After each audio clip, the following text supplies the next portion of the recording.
बहुत बहुत स्वागत है दोस्तों आप सभी का विकास स्टडी पॉइंट में। दोस्तों इस वीडियो में हम बात करने वाले हैं क्लास 12 का पॉलिटिकल साइंस और चैप्टर का नाम है कांग्रेस प्रणाली चुनौती और पुनर्स्थापना। ठीक है, अभी तक की राजनीति में हमने क्या पढ़ा था? 1952 में जब भारत में पहला चुनाव कराया गया तो उस समय कांग्रेस की जीत हुई और पहली बार नहीं जीत हुई बल्कि 3 टाइम्स लगातार जीत हुई थी। और उस समय जो प्रधानमंत्री बने थे वो बने थे पंडित जवाहरलाल नेहरू, जो कि हमने किस चैप्टर में बात किया था? एक दल के प्रभुत्व का दौर में हमने बात किया था, है ना। चलिए अब करते हैं इसके बाद इस चैप्टर की शुरुआत, जिसमें हम ये देखेंगे कि आखिर आखिर आगे चल के जब जवाहरलाल नेहरू की डेथ हो जाती है तो उसके बाद भारत की राजनीति किस तरीके से होती है। ठीक है, मैं आपको बता दूं, आपका जो दूसरा चैप्टर है, ठीक है, एक दल की प्रधानता वाला जो चैप्टर है, इसके साथ साथ ये वाला जो चैप्टर है और इसके बाद लोकतांत्रिक पुनर्स्थापना वाला जो चैप्टर है, लोकतांत्रिक संकट वाला जो चैप्टर है, ये तीनों आपस में मैच करते हैं। तो इन तीनों को समझना है तो लगातार अगर आप देखोगे ना तो तीनों सिस्टमेटिक तरीके से आपको समझ में आ जाएंगे। तो करिए चलते हैं, करते हैं चीजों की शुरुआत। बाकी देखिए, आप चैनल पे नए हैं तो चैनल को लाइक शेयर सब्सक्राइब जरूर कर दीजिएगा। चलिए करते हैं चीजों की शुरुआत। तो देखिए क्या हुआ। सबसे पहली चीज, यहाँ पे चैप्टर का नाम तो आपको पता ही है। यहाँ पे देखिए इसका समझा देता हूं मैं। चुनौती का मतलब होता है क्या क्या चैलेंजेस है कांग्रेस प्रणाली में, और पुनर्स्थापना का मतलब होता है किस तरीके से दोबारा स्थापना हुआ। अब देखिए यहाँ पे समझिए, जो कांग्रेस प्रणाली थी, कांग्रेस प्रणाली की अगर मैं बात करूं तो यहाँ पे देखिए 1964 में क्या हो जाता है? जवाहरलाल नेहरू की डेथ हो जाती है। 1962 में जो था जवाहरलाल प्रधानमंत्री बनते हैं, जवाहरलाल नेहरू जी प्रधानमंत्री बनते हैं तीसरी बार। उसके बाद 1964 में क्या हो जाता है? जवाहरलाल नेहरू जी की डेथ हो जाती है। डेथ होने के बाद अब इसके बाद की जो प्रधानमंत्री बनने की जो बात है, ये एक वो आगे चैलेंजेस आ गया, एक चुनौती आ गई कि आखिर किसको प्रधानमंत्री के तौर पे चुना जाए। इसी वजह से इस चैप्टर का नाम रखा गया है कांग्रेस प्रणाली चुनौतियां। और पुनर्स्थापना की बात अगर मैं आपको बताऊं तो यहाँ पे देखिए पुनर्स्थापना की बात क्या हुई। अब आगे समझिए, आगे की राजनीति समझिए। 1964 में जब इनकी डेथ हो जाती है तो डेथ होने के बाद लाल बहादुर शास्त्री को प्रधानमंत्री पद के लिए चुना गया। ठीक है, आगे चल के 1966 में इनकी भी डेथ हो जाती है। 1966 में इनकी डेथ हो जाती है तो इसके बाद जो प्रधानमंत्री के तौर पे आती है इंदिरा गांधी आती है, श्रीमती इंदिरा गांधी आती है। और उसके बाद 1967 में जो चुनाव होता है, श्रीमती इंदिरा गांधी चुनाव जीत जाती है। और इसके बाद अगर मैं कहूं तो 1969 में कांग्रेस प्रणाली का विभाजन हो जाता है और कांग्रेस ओ बन जाता है, कांग्रेस आर हो जाता है। इट मींस आप ये कह सकते हो कि एक ही पार्टी के दो हिस्से हो जाते हैं, कांग्रेस ओ और कांग्रेस आर। अब यहाँ पे आप समझिए कि जो कांग्रेस ओ है ये चला जाता है किसके हाथ में? सिंडिकेट के हाथ में। ठीक है, सिंडिकेट के हाथ में चला जाता है। और इसके अलावा जो कांग्रेस आर है ये किसके हाथ में आता है? इंदिरा गांधी जी के हाथ में आता है। अब देखिए यहाँ पे समझने वाली बात है कि यहाँ का डिवाइडेशन हो गया, दोनों हिस्सों में डिवाइड हो गया। इसी को तो हम कहते हैं पुनर्स्थापना। पुनर्स्थापना का मतलब होता है दोबारा से किसी भी चीज की स्थापना होना। इट मीन्स कांग्रेस प्रणाली की दोबारा से स्थापना हुई। इसीलिए इस चैप्टर का नाम रखा गया कांग्रेस प्रणाली में क्या चैलेंजेस आए, क्या चुनौतियां आई और उसकी पूर्ण स्थापना कैसे हुई। अब सारी चीजें हम धीरे धीरे करके समझेंगे। अब बस इत्मीनान से वीडियो को देखते रहिएगा, वन शॉट में चीजों को हम कंप्लीट करेंगे। चलिए करते हैं चीजों की शुरुआत। अब देखिए, नेहरू जी की मृत्यु के बाद उत्तराधिकारी का संकट। उत्तराधिकारी का मतलब होता है जो एक व्यक्ति रिस्पॉन्सिबल होता है। जैसे राजा के मरने के बाद उसका जो पुत्र होता है वो रिस्पॉन्सिबल होता है, इसीलिए उस गद्दी पर बैठने का अधिकार किसका होता है? उसके बेटे का होता है। और वही आगे का जो कमांड है वही रिस्पॉन्सिबिलिटी लेता है कि हाँ मैं इस राज्य को इस तरीके से संभालूंगा। इसी प्रकार से जब जवाहरलाल नेहरू जी की डेथ हो जाती है तो इनके जो उत्तराधिकारी का एक संकट आ जाता है कि भाई किसको बनाया जाए।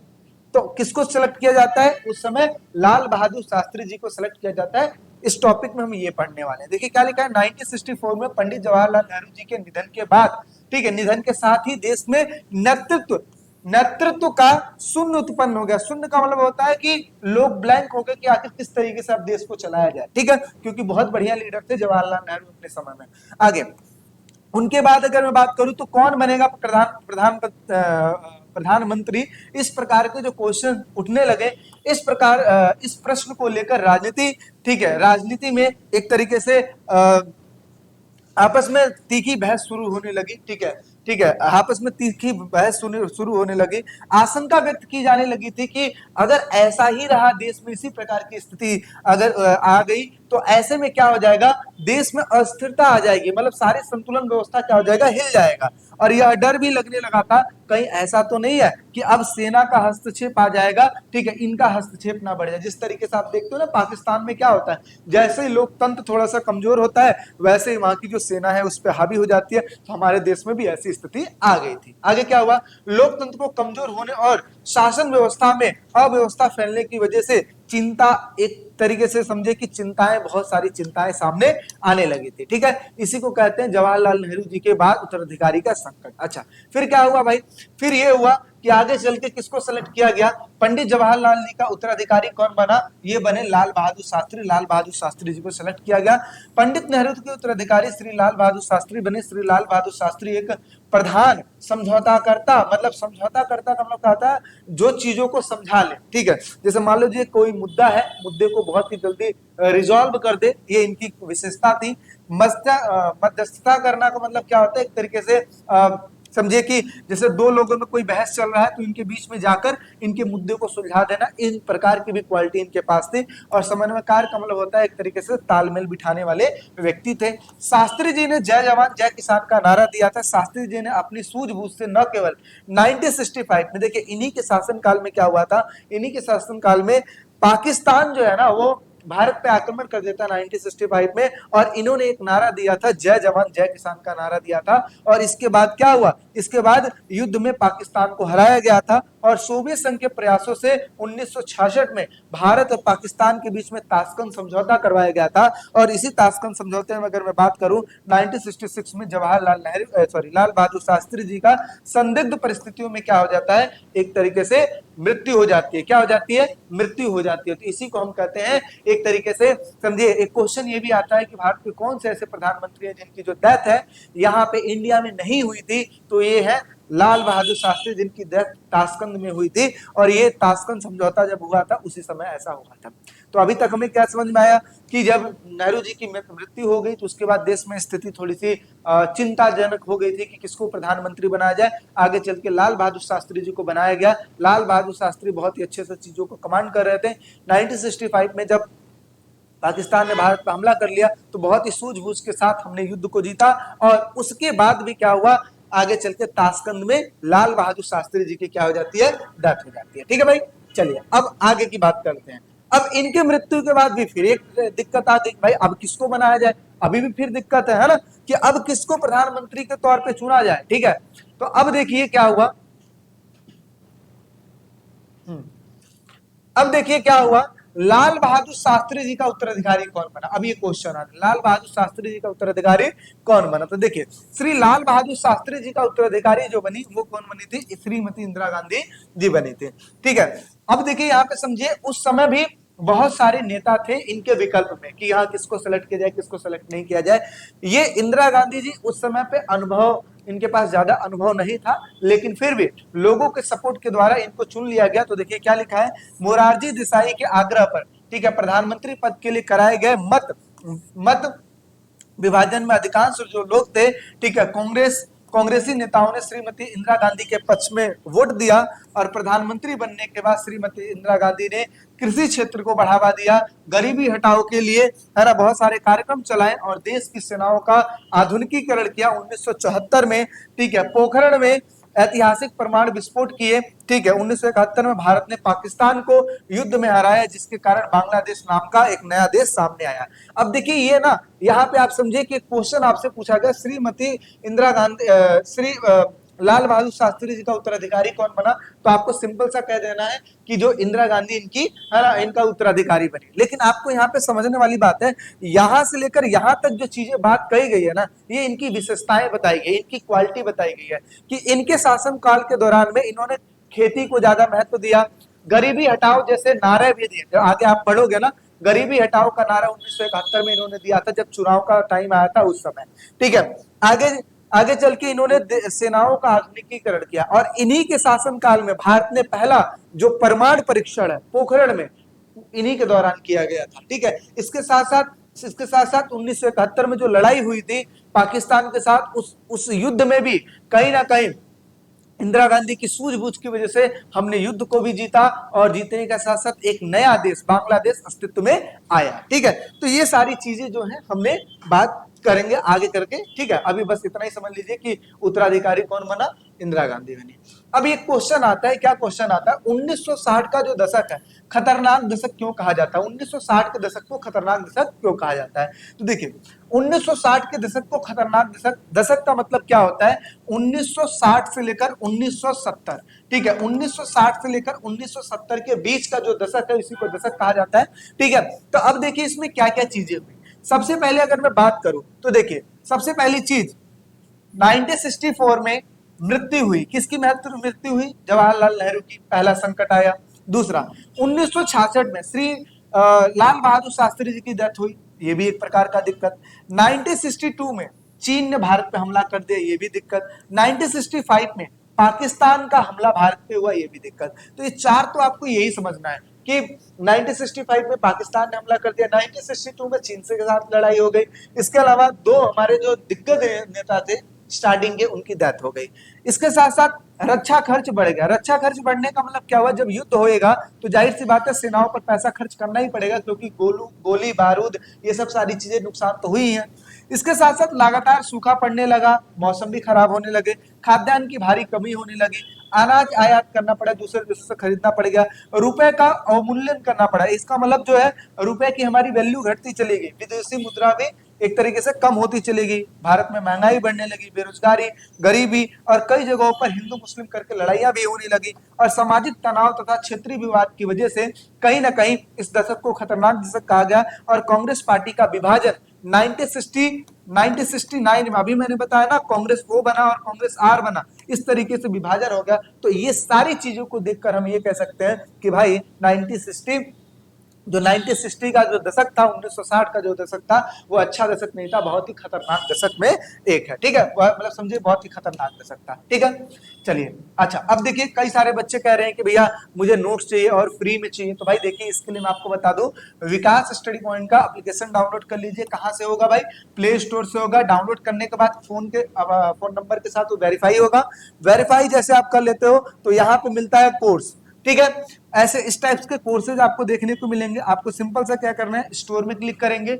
जैसे आप स्टोर में क्लिक करेंगे इस तरीके से इंटरफेस आएगा, लेकिन यहाँ पे देखिए प्राइस लिखा हुआ है। अब बच्चे कहेंगे भैया आपने तो बोला था फ्री में, अब प्राइस दिखा दे रहे हैं। चलो कोई बात नहीं, बड़े ध्यान से सुनना। अब आपको करना कुछ नहीं, मान लो जो भी आपको नोट चाहिए उस चीज पे क्लिक कर देना। क्लिक करोगे अंदर आप चले जाओगे तो इस प्रकार की चीजें आएंगी, ठीक है। अब इसके बाद क्या करना है, आपको कंटेंट पे क्लिक करना है। देखिए कंटेंट का ऑप्शन ऐसे आएगा, इस पे क्लिक करना है। क्लिक करेंगे जैसे, ठीक है, उसके बाद क्या आएगा, देखिए क्लिक जैसे करेंगे फिर उसके बाद इस तरीके से सब्जेक्ट्स आएंगे, इस पे क्लिक कर देना है। इस तरीके से चैप्टर्स आएंगे, अब चैप्टरों पे क्लिक करना, इस तरीके से आपके चैप्टर्स खुल जाएंगे। अगर आपको चेक करना है, ठीक है, तो बस वीडियो खत्म हो जाने दीजिए, फिर आप उसके बाद चेक कर लीजिएगा। अब लेकिन यहाँ पे कंडीशन क्या है, कंडीशन ये है कि आप इसको देख सकते हो, स्क्रीनशॉट नहीं ले सकते हो, इसका पीडीएफ डाउनलोड नहीं कर सकते हो। कैसे होगा डाउनलोड, ये डाउनलोड करने के लिए आपको क्या करना पड़ेगा, जो नीचे बाय नाउ का ऑप्शन है ना, अब देखिए 209 रुपए लिखा हुआ है।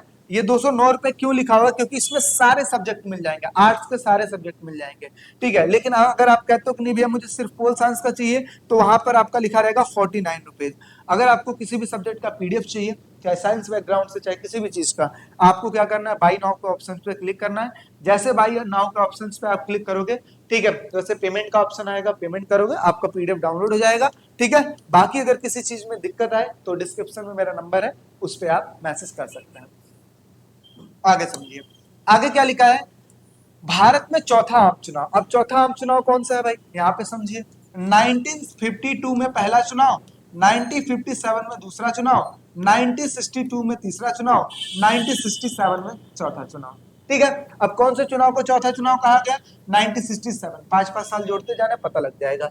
अब समझिए भारत में चौथा आम चुनाव, भारत में चौथा आम चुनाव 1967 में आयोजित किया गया। इस चुनाव में भारतीय मतदाताओं ने कांग्रेस को वह समर्थन नहीं दिया जो पहले इन 3 आम चुनाव में दिया था। यानी कि अगर देखा जाए 3 आम चुनाव में काफी अच्छी खासी बहुमत के साथ कांग्रेस की जीत हुई थी, लेकिन चौथे आम चुनाव में उतनी अच्छी खासी नहीं मिली थी। क्यों, क्योंकि लोकसभा की कुल सीटें कितनी थी, 520 हो चुकी थी, लेकिन पहले की तुलना में देखा जाए तो अब ज्यादा हो चुकी थी। और कांग्रेस को केवल कितनी सीटें मिली, 283। कहा, अगर पहले आम चुनाव में अगर देखा जाए, पहले आम चुनाव में अगर मैं सीटों की बात करूं तो कितनी सीटें मिली थी, 364 सीटें मिली थी, और दूसरे आम चुनाव में 371 सीटें मिली थी, तीसरे आम चुनाव में 361 सीटें मिली थी, वहीं चौथे आम चुनाव में देखिए कितना सीट मिला, 283 सिर्फ सीटें मिली हुई है। ठीक है, तो ऐसे में अगर कहा जाए तो पहले 3 आम चुनाव में जिस तरीके से इनको बढ़त हासिल हुई थी, चौथे आम चुनाव में इस तरीके का कुछ नहीं देखने को मिला। ठीक है, इसके साथ ही कांग्रेस को 8 राज्य विधानसभाओं में हार का सामना करना पड़ा था।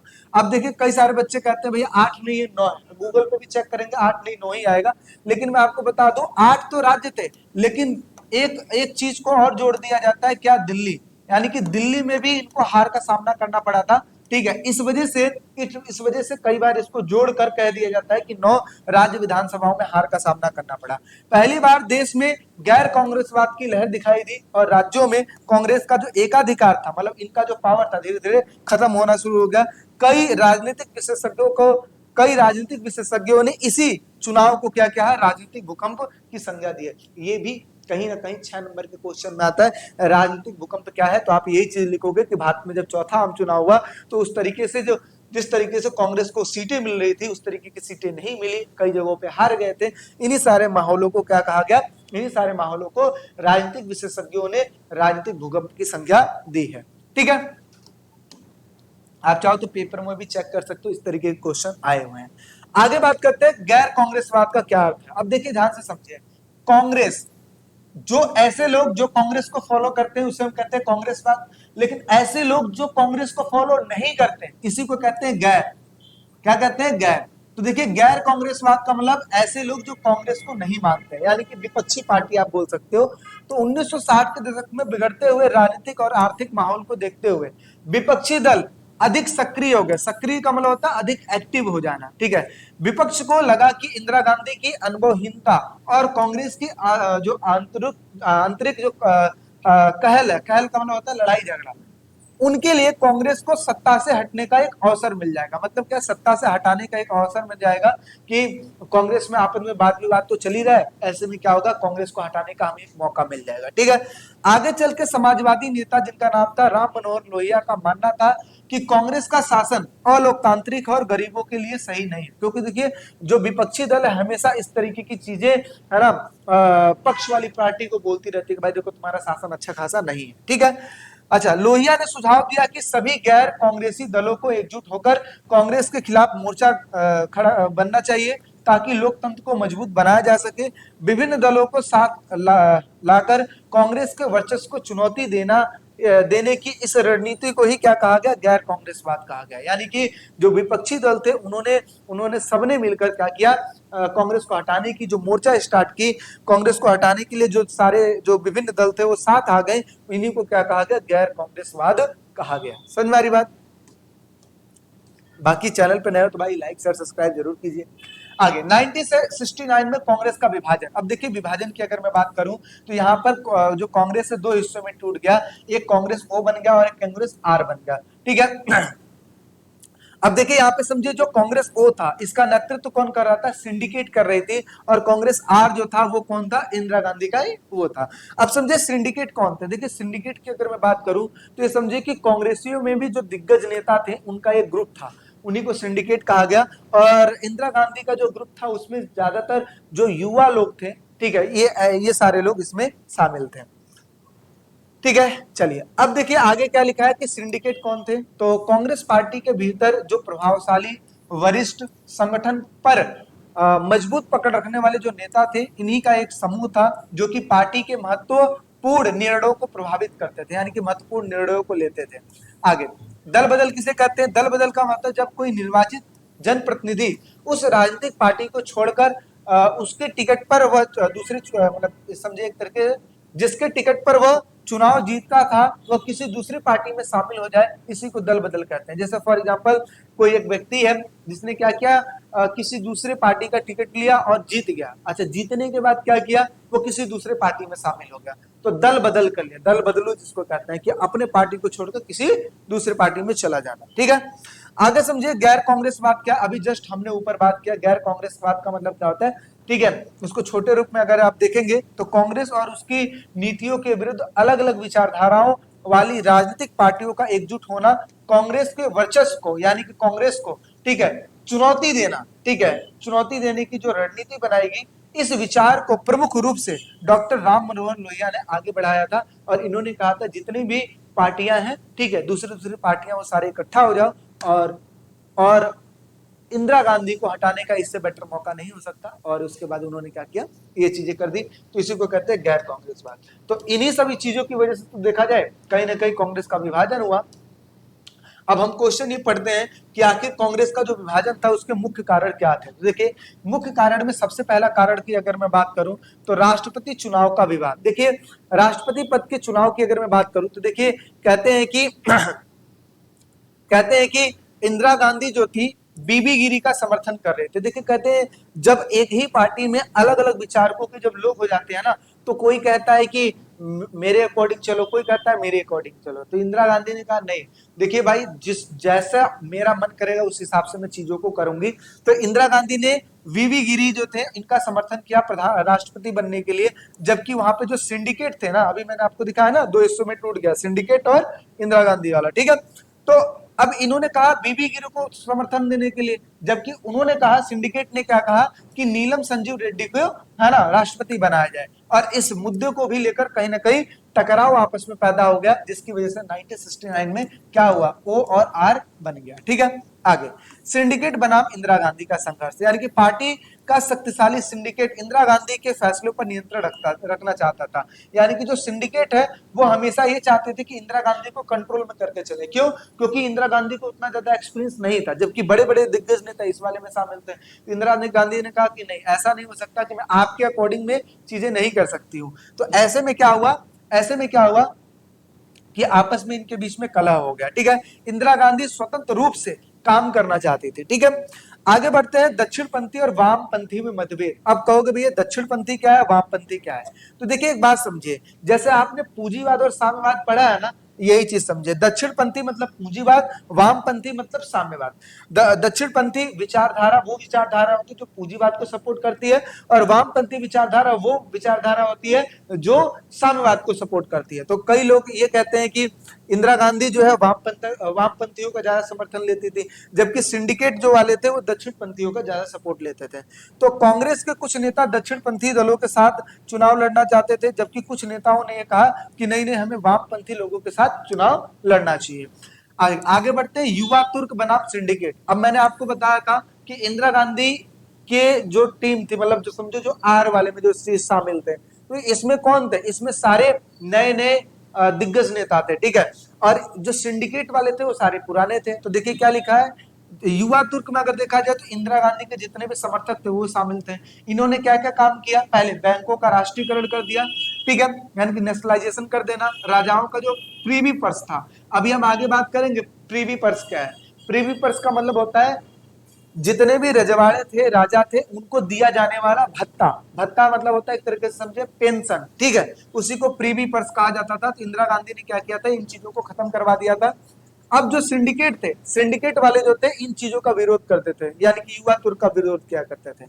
अगला क्या लिखा है, मोरारजी देसाई से वित्त विभाग वापस लेना। अब मोरारजी भाई देसाई जो थे, इंदिरा गांधी ने क्या किया, उनसे वित्त विभाग यानी कि पूरा जो पोजीशन पे वो बैठे हुए थे उनसे वापस तो ले लिया कि भाई अब तुम्हें इस पोजीशन पे नहीं रहना है। मोरारजी भाई देसाई ने क्या कर दिया, इस्तीफा दे दिया, ठीक है। इसके साथ साथ अन्य कारण भी थे, जैसे सिंडिकेट पर दक्षिणपंथियों के साथ गुप्त समझौता करने के लिए आरोप लगाया गया था कि भाई ये जो है पूंजीवाद को ज्यादा सपोर्ट कर रहे हैं। जबकि इंदिरा गांधी पर जो है ये इल्जाम लगाया गया था कि ये वामपंथियों का यानी कि साम्यवादियों का समर्थन ज्यादा कर रही है। साथ ही साथ सिंडिकेट ने इंदिरा गांधी को पद से हटाने की भी कोशिश की थी। और ये सारे जो वजह है कहीं ना कहीं 1969 में कांग्रेस के विभाजन का एक तरीके से कारण बन गया है, ठीक है। चलिए आगे समझते हैं। अगला देखिए क्या लिखा है, 1971 के लोकसभा चुनाव के क्या परिणाम निकले। आगे चल के अगला जब चुनाव कराया गया, कब, 1971। हालांकि देखा जाए तो 1972 में चुनाव कराना था, लेकिन 1971 में ही चुनाव हुआ। तो अब देखिए 1971 के लोकसभा चुनाव में जब परिणाम घोषित हुए तो श्रीमती इंदिरा गांधी को लोगों ने अभूतपूर्व समर्थन दिया था और उनकी पार्टी कांग्रेस को ने भारी बहुमत प्राप्त किया था और लोकसभा की 518 सीटों में 352 सीटों में जीत हासिल की थी। ऐसे में अगर कहा जाए तो इंदिरा गांधी जो जब चौथी बार उन्होंने चुनाव लड़ा था तो आपको पता ही है 283-84 के आसपास सीटें आई थी, जबकि अब 93 अब जब 1971 में जब चुनाव हुआ तो ऐसे में उनको काफी अच्छा समर्थन मिला, यानी कि 352 समर्थन मिला। तो देखिए अब देखिए यहाँ पे समझिए कि मुख्य दलों को प्राप्त सीटें। अब देखिए यहाँ पे सारी पार्टियों के नाम है, जैसे कांग्रेस आर, कांग्रेस ओ। तो ओ वाला किसका था? इंदिरा गांधी का। तो सीटें कितनी मिल गई? 352। और सॉरी, ओ नहीं है, आर है। कांग्रेस आर जो थी उसको कितनी सीटें मिल गई? 352। कांग्रेस ओ को कितनी सीटें मिली? 16। अब सोचिए यहां पर सारे युवा नेता थे, इनको सीटें कितनी मिली? 352। क्यों? क्योंकि अभी हम ये पढ़ेंगे कि आखिर 1971 में ऐसे क्या कारण थे जिसकी वजह से इंदिरा गांधी को इतना समर्थन मिला था।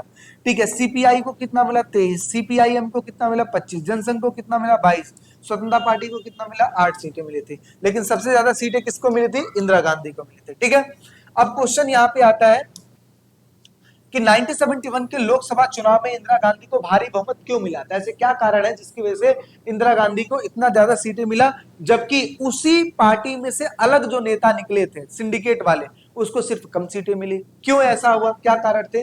अब देखिए इसका रीजन पढ़ते हैं, ये भी कई बार 6 नंबर के क्वेश्चन में आता है। तो देखिए इंदिरा गांधी का मजबूत नेतृत्व, मतलब इंदिरा गांधी ने सबसे पहले नेतृत्व बहुत ही अच्छा खासा किया था। जैसे इंदिरा गांधी का चमत्कारी नेतृत्व, जैसे नेतृत्व क्षमता ने जनता को प्रभावित किया। दूसरा है इन्होंने बैंकों का राष्ट्रीयकरण कर दिया, यानी कि नेशनलाइज कर दिया, जिसकी वजह से लोगों को अब लोन वगैरह अच्छे से मिलने लगा। प्रीवी पर्स खत्म कर दिया। प्रीवी पर्स क्या था? यानी कि अभी मैंने बताया कि राजाओं को दिया जाने वाला जो भत्ता था इसको खत्म कर दिया। कई विकासात्मक नीति ने उनकी छवि को मजबूत कर दिया। मतलब छवि को मजबूत करने का मतलब क्या हुआ कि उनको और ज्यादा प्रभावित किया, जिसकी वजह से जनता जो है उनको वोट दी। आगे समाजवादी नीतियां, यानी कि इनका जो कॉन्सेप्ट था पूरा समाजवाद के ऊपर बेस करता था। ठीक है, तो समाजवाद को बढ़ावा देते थे। चुनाव रैलियों में उन्होंने बराबरी तथा सामाजिक न्याय की बात की कि हाँ भाई देखो, अगर आप हमें जिताओगे तो हम आपको सबको बराबरी का दर्जा देंगे, ये देंगे, है ना। इस तरीके की चीजें इन्होंने की। गरीबी हटाओ का नारा दिया। तो कई बार क्वेश्चन ये आता है कि गरीबी हटाओ का नारा किसने दिया था? इंदिरा गांधी ने। अच्छा, और जबकि सिंडिकेट वालों ने क्या नारा दिया था? इंदिरा हटाओ। ठीक है, आगे यह नारा बेहद ही लोकप्रिय हुआ था। गरीबी तबके के जो सीधे लोग थे वो प्रभावित हुए थे। इंदिरा गांधी का नारा जन भावनाओं से जुड़ा हुआ था, जबकि विपक्ष का इंदिरा गांधी हटाओ का नारा उन्होंने दिया था। तो इन सब चीजों से जुड़ा हुआ था। लोगों ने गरीबी हटाओ का नारा ज्यादा पसंद किया और इसके बाद इंदिरा गांधी को जिता दिया गया। ठीक है, अब समझिए कांग्रेस पर इंदिरा गांधी की अच्छी खासी पकड़ हो गई थी। 1969 के पार्टी विभाजन के बाद जो कांग्रेस आर था, यानी कि इंदिरा गांधी, ठीक है, इंदिरा गांधी ने इनका पूरा नियंत्रण किया। आगे चल के कोई भी फैसला लेना होता था तो इंदिरा गांधी लेती थी और कोई भी नेता इनका विरोध नहीं करता था। कांग्रेस तथा विभाजित विपक्ष, यानी कि विपक्षी दल एकजुट नहीं थे, जिसकी वजह से इनके पास कोई भी सर्वसम्मत कोई नेता नहीं था। और दूसरी ओर इंदिरा गांधी ने जन भावनाओं से समझकर अपनी नीतियों को पेश किया, जिसकी वजह से जो लोग हैं उनको ज्यादा सपोर्ट किए और भारी से भारी बहुमत से जिता दिए। तो ये कुछ कारण है जिसकी वजह से इंदिरा गांधी जो है 1971 के चुनाव में जीत गई।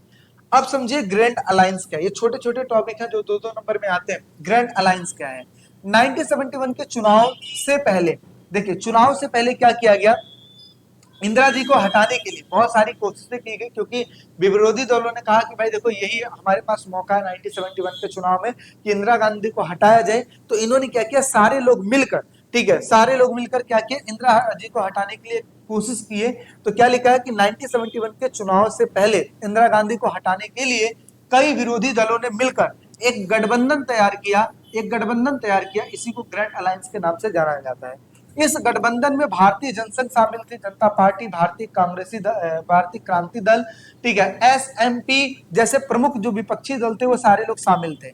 इन दलों ने चुनाव में इंदिरा हटाओ जी का नारा दिया था, इंदिरा जी को हटाओ, ठीक है, लेकिन जनता ने इस नारे को नकार दिया और ग्रैंड अलायंस को चुनाव में क्या कर दिया, हरा दिया। ठीक है, और जबकि इंदिरा गांधी को भारी से भारी बहुमत से जिताया गया। तो आपसे कोई पूछे ग्रैंड अलायंस क्या है, तो आप कहोगे 1971 में विपक्षी पार्टियों को एकजुट करके एक पार्टी तैयार की गई थी, या समझो एक संगठन तैयार किया गया था जिसका नाम रखा गया था ग्रैंड अलायंस, और इन्होंने नारा दिया था इंदिरा हटाओ। लेकिन आगे चल के जनता ने इस चीज को नकार दिया और जीता कौन, इंदिरा गांधी। अब बात करते हैं दल बदल क्या है। क्या है दल बदल?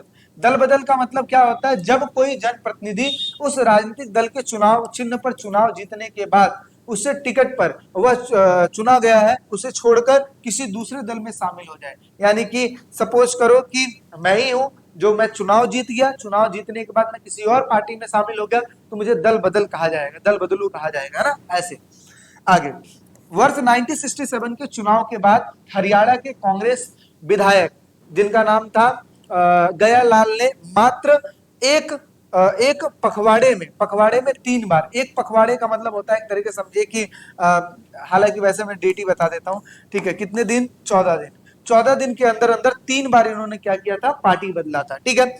और यह दल बदल का सबसे बड़ा एक उदाहरण है और इसी घटना के आधार पर राजनीति में आया राम गया राम प्रसिद्ध एक जुमला बना जो कि लगातार दल बदल करने की प्रवृत्ति को दर्शाता है। यानी कि इन्होंने जब 14 दिन के अंदर अंदर 3 बार पार्टियों को चेंज किया तो इन्हीं का नाम पड़ा आया राम गया राम, ठीक है। आया राम गया नाम के नाम से प्रसिद्ध हो गए, ठीक है। प्रसिद्ध क्या हो गए? एक तरह से समझे कि उनका मजाक उड़ाया गया कि आया राम गया राम, क्योंकि आप सोचो कि 14 दिन के अंदर 3 बार चेंज करना, ठीक है। चलिए अब बात करते हैं सिंडिकेट। सिंडिकेट तो जैसा कि आप लोग को पता ही था, तो कांग्रेस के भीतर कुछ प्रभावशाली वरिष्ठ और शक्तिशाली नेताओं के अनौपचारिक जो समूह था उसी को कहा जाता था सिंडिकेट। यह समूह पार्टी के महत्वपूर्ण निर्णयों, नीतियों तथा संगठनात्मक प्रतिविधियों, ठीक है, गतिविधियों पर गहरा प्रभाव रखता था। एक समय ऐसा भी था जब कांग्रेस पर सिंडिकेट का पूरा नियंत्रण माना जाता था और वह पार्टी दिशा तय करते थे। यानी कि ये वो नेता थे जिन्होंने पूरा का पूरा दबदबा बना के रखा था कांग्रेस में, लेकिन आगे चल के 1969 में ये सिंडिकेट जो लोग थे ये साइड हट गए और इसके बाद आर अलग हो गए। अब देखिए सिंडिकेट के कौन कौन से नेता थे, ये क्या जरूरी है, क्यों जरूरी है? क्योंकि ये मैप में भरने आता है, ठीक है। जैसे आपसे पूछ लेगा कि कामराज कहाँ के थे, तो मद्रास यानी कि तमिलनाडु से। एस के पाटिल कहाँ से थे? बंबई से थे। ए के एस निजलिंगप्पा कहाँ से थे? मैसूर से यानी कि कर्नाटक से। नीलम संजीव रेड्डी कहाँ से थे? आंध्र प्रदेश से। और अतुल्य घोष कहाँ से थे? पश्चिम बंगाल से। ये आपके पेपर में आता है खासकर मैप में, ठीक है। चलिए आगे बढ़ लेते हैं। प्रीवी पर्स क्या है, इसको थोड़ा सा और अच्छे से देख लेते हैं। अब बस चैप्टर खत्म ही होने वाला है। जब देशी रियासतों का भारतीय संघ में विलय किया गया, यानी कि जब रजवाड़ों को भारत में विलय करवाया गया, ऐसे में रजवाड़ों ने कहा कि भाई देखो हमारा क्या फायदा है, तो उनको फायदा दिखाने के लिए क्या कहा गया कि तब सरकार ने उन रियासतों के तत्कालीन शासकों को कुछ विशेष सुविधाएं देने का आश्वासन दिया कि भाई देखो तुम शामिल हो जाओ, हम आपको विशेष सपोर्ट करेंगे। क्या सपोर्ट करेंगे? जैसे निजी संपत्ति रखने का अधिकार दे दिया और सरकार की ओर से दिया जाने वाला जो निश्चित वार्षिक भत्ता तय कर दिया गया कि भाई देखो हर साल आपको इतना पैसा मिलेगा। यह भत्ता संपत्ति रियासत के आकार पर, ठीक है, आय यानी कि राजस्व और उसकी आर्थिक क्षमताओं के आधार पर तय किया गया था और इसी व्यवस्था को प्रीवी पर्स किया गया था। यानी कि जो राजा जितना शक्तिशाली होगा, जो राजा जिसके पास जितनी ज्यादा प्रॉपर्टी थी, उसी के हिसाब से उसका प्रीवी पर से डिसाइड कर दिया गया था कि आप बस भारत में शामिल हो जाइए और आपको हमारे सरकार की तरफ से इतनी चीजें मिलेंगी। आगे चल के इंदिरा गांधी ने इस चीज को खत्म कर दिया था और बैंकों का राष्ट्रीयकरण कर दिया था, ठीक है। अब एक लास्ट टॉपिक, क्या आया राम गया राम क्या है? वही चीज जो अभी हमने पढ़ा। क्या आया राम गया राम भारतीय राजनीति में दल बदल का एक तरीके से प्रतीकात्मक जुमला है और यह उस नेता के लिए इस्तेमाल किया गया था जो कि बार बार अपनी राजनीतिक पार्टी बदलता था। और ये जुमला कैसे बना? 1967 में हरियाणा के कांग्रेस जिनका नाम था गयालाल, ठीक है, कांग्रेस के जो विधायक थे जिनका नाम था गयालाल, इन्होंने 14 दिनों, ठीक है, 14 दिनों में 3 बार अपनी पार्टी को क्या कर दिया? बदला, ठीक है। और कभी कांग्रेस में आए, फिर दूसरी पार्टी में गए और फिर वापस कांग्रेस में आए। इस लगातार दल बदल पर उस समय के जो नेता थे जिनका नाम था राव वीरेंद्र सिंह ने मजाक में कहा था आया राम गया राम। तभी से यह वाक्य भारत की राजनीति में एक तरीके से दल बदल करने के लिए प्रसिद्ध हो गया। तो आप यही समझिए कि आया राम गया राम ये है, ठीक है। किसके लिए यूज किया गया था वर्ड? गयालाल के लिए, जो कि 14 दिन के अंदर अंदर पार्टी को इस तरीके से किए थे। और किसने नाम दिया था? राव विजेंद्र सिंह ने इसका नाम दिया था। चलिए इस तरीके से आपका जो चैप्टर है वो भर जाता है, वन शॉट में चीजों को हमने कर लिया, ठीक है। नोट्स कैसे चाहिए आप लोग को पता ही है, नोट्स प्ले स्टोर से वो डाउनलोड कर लीजिए ऐसे करके, ठीक है। बाकी आप अगर YouTube से हटकर हमारे एप्लीकेशन पे स्टडी करना चाहते हैं तो सेम वैसा ही प्रोसेस, आपको प्ले स्टोर से डाउनलोड करना पड़ेगा एप्लीकेशन और वहीं पे कोर्स है उसमें ज्वाइन हो जाइए। वहां पर कोई भी ऐड नहीं चलेगा, सिर्फ और सिर्फ स्टडी होगी अच्छे से, और वहां पे मैं आपके डाउट क्लासेस भी लूंगा। ठीक है, चलिए फिर मिलते हैं एक नेक्स्ट वीडियो में। अभी के लिए फिर टेक केयर, बाय बाय।